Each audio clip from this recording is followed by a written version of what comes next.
Всем привет, друзья! Сегодня я хочу рассказать о настолько гениальном, насколько же и простом принципе финансовой грамотности, который поможет вам научиться, наконец, управлять своим бюджетом и копить деньги. Этот принцип звучит следующим образом. Тратить меньше, чем зарабатываешь. На первый взгляд все просто, но давайте разберемся.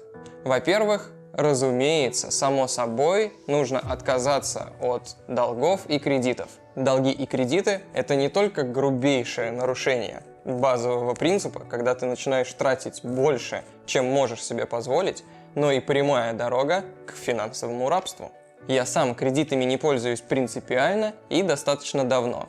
Но одно только это условие не обеспечит вам финансовой стабильности и благополучия. Я хочу рассказать вам одну историю, которая приключилась со мной прошлым летом. Мой канал начал выстреливать приблизительно в феврале 2019 года. Партнерскую программу я подключил примерно в марте-апреле, и с тех пор мне по чуть-чуть начали капать какие-то небольшие деньги. Эти деньги я не выводил. И пик просмотров за всю историю на моем канале был достигнут в конце июня. К тому времени оказалось, что на моем счете накопилось более $3000. И я решил привязать к аккаунту расчетный счет. Выводить я их не собирался, просто привязать. Но когда я привязал, оказалось, что YouTube автоматически перечисляет все деньги на привязанный расчетный счет.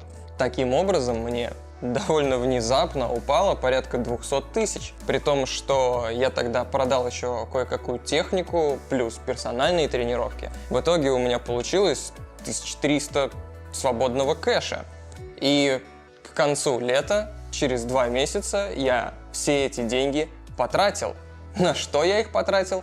Хрен его знает. И тогда я вспомнил совет одного моего друга, Вани Федянина, который говорил, что нужно вести учет расходов и доходов. Учет расходов и доходов можно вести где угодно. В записной книжке, в блокноте, в Google таблицах, в приложении, которых тысячи сейчас. Вы можете подобрать что-то удобное для себя. Главный принцип – это записывать абсолютно все свои расходы. Купил продукты, заправил машину, оплатил поездку в метро. Абсолютно все фиксируешь куда бы то ни было. Но главная фишка заключается не только в том, чтобы просто записывать свои расходы, а в том, чтобы время от времени их анализировать и на основе этого анализа выстраивать финансовый план на следующую неделю, месяц или год. Таким образом, у вас появится понимание, куда утекают ваши деньги, и вы сможете более эффективно планировать свой бюджет. С другой стороны, доходы, учет которых также необходимо вести.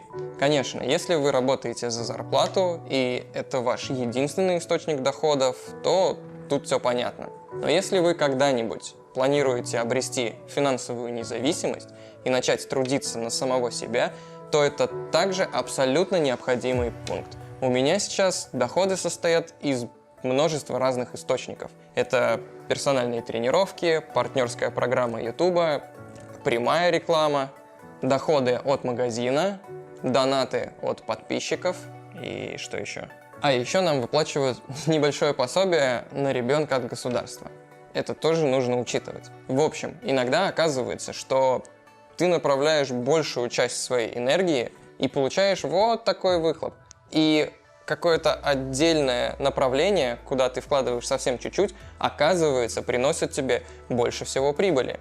Таким образом, ты можешь также распределить приоритеты и спланировать свою деятельность, направленную на money-making, на добычу доходов, наиболее эффективно. Хотя учет расходов и доходов нужен не только если вы трудитесь на себя или планируете заниматься бизнесом.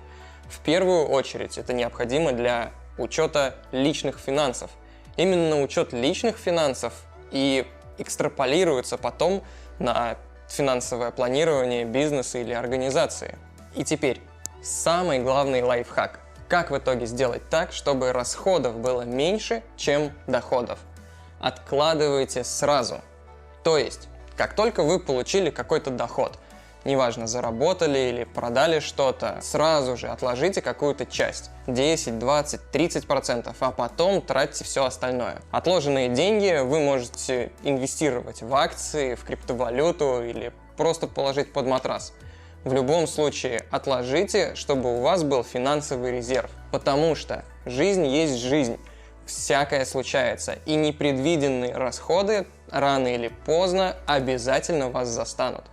Поэтому имейте какую-то финансовую подушку, чтобы вы были готовы ко всему. Как только я начал так делать, у меня сразу же появились свободные деньги, и я спокойно начал откладывать на цели, которые раньше были где-то там за горизонтом. Но самое главное, что управление финансами позволяет вам впоследствии обрести финансовую независимость и, самое главное, обрести уверенность в завтрашнем дне. Потому что когда у тебя есть подушка, ты спокоен, ты не волнуешься, что что-то произойдет, потому что ты готов ко всему. Обретайте финансовую независимость, друзья, учитывайте расходы и доходы, будьте здоровы, всем мир!